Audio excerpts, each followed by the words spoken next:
Hi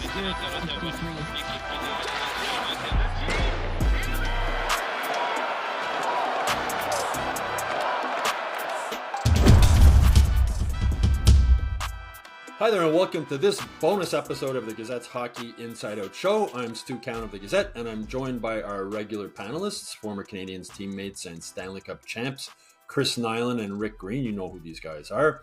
So Arber Xhekaj was made a healthy scratch for consecutive games against the Islanders and Rangers. The Canadiens lost both of those games, one in a shootout. Knuckles, is it possible Arber's days of the Canadiens are numbered? Are we reading too much into this? Are you surprised he was left out of the lineup? What are your thoughts?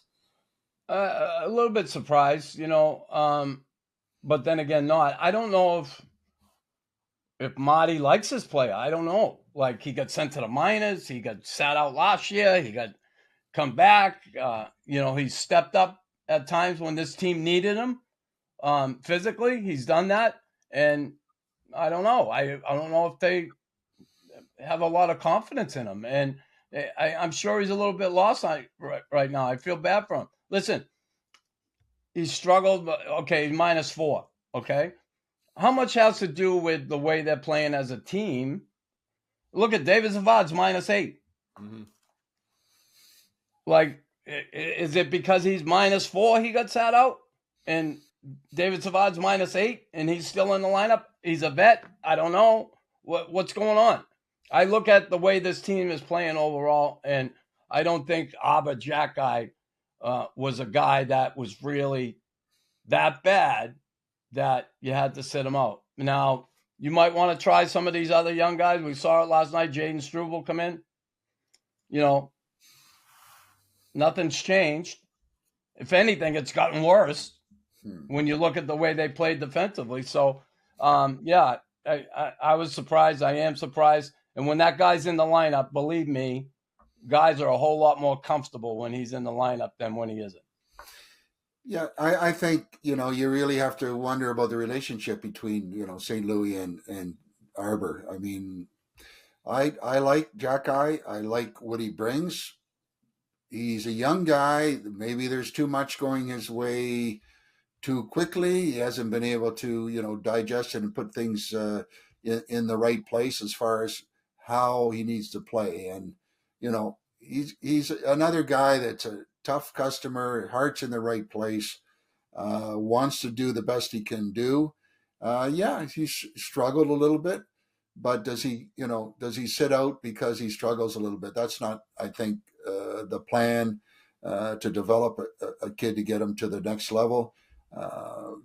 I'm hoping that they're spending a lot of time with him and maybe looking at his overall game, whether it's video or just, taking him aside and trying to simplify it, because he can patch up a lot of holes if he plays within his capabilities. And good kid. Hopefully this is not going to be a long-term thing, but you have to question the relationship with the coach, because ultimately he's the one that decides.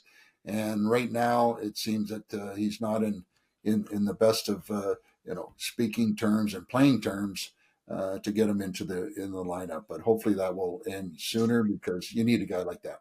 For conversation's sake, let's think. Look at Kirby Dach, a guy who's been out all year. He has struggled. This coach is doing everything he can to get this guy going. We saw it last night. He bumped him up to the first line, right? He's got him on the power play. He's doing everything he can to get this guy going. So if Arber's struggling a little bit, why can't you try and do everything you can to get this guy going too? Hello. Again, when the dirty work needs to be done, he's been there. And now here he struggles a little bit as a player. Can we kind of bring him along? Because it'd be really good to have him in the lineup. I think it's really important for a defenseman, especially, that they have to play within their capabilities and don't go beyond that. And you get yourself in trouble. Not saying that he did, but he's a tough kid. Yeah, he got a little carried away with the fighting or making. Oh, that was fine what he did. But he was making a statement, and he deserves the opportunity to get back in the lineup and play the way he's capable of playing. And I think that they need to do that with him to bring him along. Hey, and, not if that was getting carried away, I should be in jail. Okay. I had a one-on-one chat with Arber. You were before. We won't go there though.